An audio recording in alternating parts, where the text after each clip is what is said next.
People with a lot of money and a lot of free time design a lot of super complex death escape rooms that just building them must have cost them a fortune. Escape room. The movie opens with someone in a room, which from the title of the movie I'm guessing is an escape room. The point is that he falls through the ceiling, there's like a door, but he needs to put in a code before the wall crushes him. He reads a map that says to follow the light to the green, grabs a green book that tells him to look at a clock, and he realizes that in the pictures, people are actually ticking the hands of the clock. With those times, he enters the code, but it doesn't open and he apparently dies. But to understand this story, we have to go to 3 days before, where we're going to meet a couple of characters who are going to end up locked in a bunch of escape rooms. First, we meet this girl named Zoey, who is the classic student who doesn't like parties, is friend of the teachers, is quite nerdy, and keeps talking about things that nobody understands. Really cool. Then we have Jason, who sells investments or something, I don't know. The point is, he's very successful at his job, and his boss loves him and gives him a lot of super expensive gifts. And finally, there's the guy at the beginning called Ben, who is kinda stupid, has a crappy job, and when he asks his boss for a promotion, he sends him to go out and have fun with his friends. Anyway, the three characters, for different reasons, receive a strange cube. Jason gets a box in the name of his boss, Zoey seems to have gotten it from her teacher, and Ben finds it at work with a letter with his name on it. The point is that this cube is some kind of a riddle, so all the characters set about trying to open the box. In the end, I don't know if they managed to open it, but at one point it comes out a piece of paper, and it says that this voucher is worth a ticket to an escape room where they can win 10,000 bucks. So the three of them go to a building where we meet the fourth character of this movie, who is called Amanda, and starts to realize that everything is kind of weird because this guy touches her tits, tells her that she must leave the phone, and then says a weird phrase. Thank you for your service. Well, it's not that weird. I'd probably assume that they just hired a guy who was a bit stupid. I don't know. The point is that in the elevator she meets Danny, the classic nerdy guy who specializes in escape rooms, and I don't know how he could get in with a hidden cell phone. And when they enter the waiting room, we finally meet the last character, whose name is Mike, and supposedly is there because his nephew signed him up. So while they wait, they talk for a while, telling us things that don't interest us, until at one point Amanda wants to go out for a smoke, but she gets locked inside the room. And since Danny is super nerdy and has done about 90 escape rooms, he realizes that this is the room, that they are already inside the game, and all together start looking for the combination to escape. There they find a book of Fahrenheit 451. They try to open the lock, but the temperature of the room starts to rise. They also grab a fire extinguisher, there's a key, and with that they open the lock. They realize that the secretary is a robot and someone calls them on the phone. There they are welcomed and advised to follow the rules. The blinds are closed, even more heaters are turned on, and the room starts to turn into an oven. At one point, Amanda starts to feel bad, and she has some burns on her neck as if she had been in a fire, but it doesn't matter for now, because Zoey presses something on the table, and that opens a duct for an exit. Pressing the cup holders all together opens that, and they can get out through the duct. So they fill some glasses with water, and with that, they all manage to escape just before the whole room catches fire. Oh, and before that, Amanda has a few flashbacks to when she was in the war or something, but I guess it doesn't matter much. And thank goodness our characters survived the first room, because otherwise I don't know what they would have done with the rest of the super expensive rooms they already had prepared. Anyway, in the new room, Amanda wants to call the police, but there's no signal, so she has to find a key to get out of the cabin. Then they find another lock where they need a 7-letter word, and while everyone is looking for stuff, Ben has a flashback to when he was driving drunk and crashed into a truck.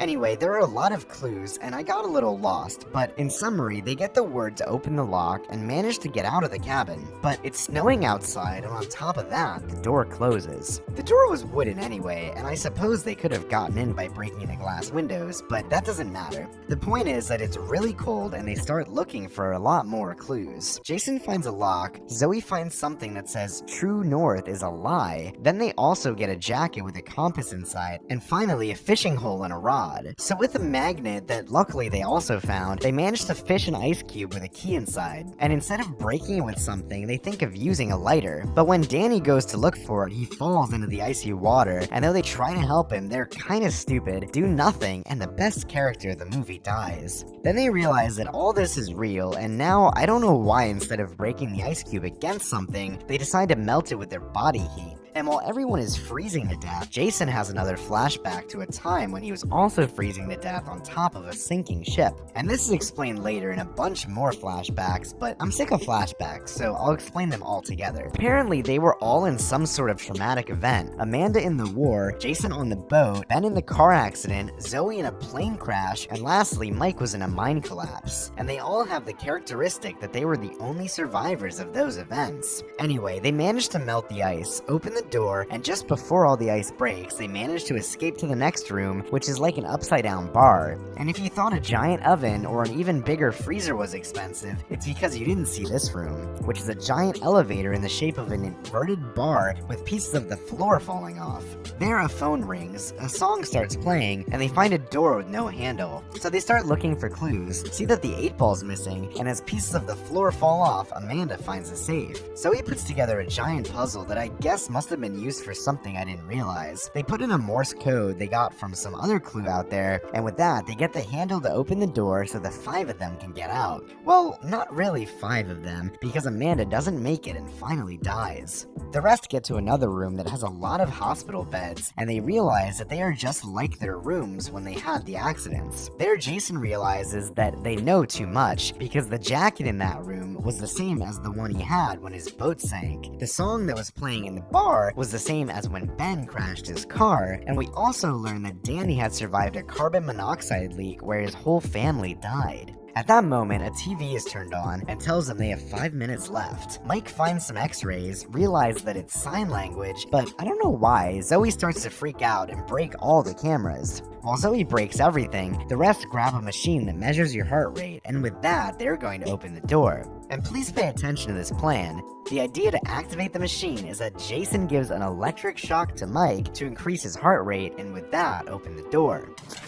Shitty plan. And as expected, the idea works like shit, because Mike dies and the door opens with a low heart rate. So Jason puts on the sensors, starts to lower the rhythm, and with that, he manages to open the door. Jason and Ben escape, but Zoey stays there to break everything because she thinks the exit is on the other side. But she inhales all the poison, and finally Zoey dies, even though she had one of these breathing masks. Anyway, in the 5th room, Ben starts accusing Jason of killing his friend in the shipwreck, and saying that the story he told in another flashback in which his friend went crazy and decided to swim away was false. Anyway, this doesn't matter much because Jason accepts that he killed his friend, and the talk ends there. Because now they start looking for some clue. They open a hatch, but it had a liquid drug on it, and when they touch it, it makes them both start to get dizzy and look for the antidote. Ben finds a syringe, but it says only one use. Then they start to fight. Jason breaks his leg, and I don't know how, he dies from a hit on his head. And then Ben gets the antidote to get out to the last room, which is the one they showed us at the beginning, needing the combination with the 10 numbers and 4 spaces. Still, for now, they don't show us more of that because they take us to the room where Zoey died. Well, actually... He's alive! Yes, because when 2 people came in to clean everything, Zoey gets up and puts them both to sleep. And the one who apparently also survives is Ben, because he gets inside the fireplace and then breaks a wall. Well, it's not clear if it's a mistake of the room or if he actually won, but the point is that a door opens and Ben survives to the last room, and apparently he is the winner. There, the game master appears and tells him what we already knew, that he was the winner of the game and that they are surprised that the stupidest guy won. What we didn't know was that apparently this is like a sport they created for rich people to gamble and entertain themselves. Anyway, Ben asks if he can leave, but the guy says no, and the final fight between our characters and this weird guy takes place.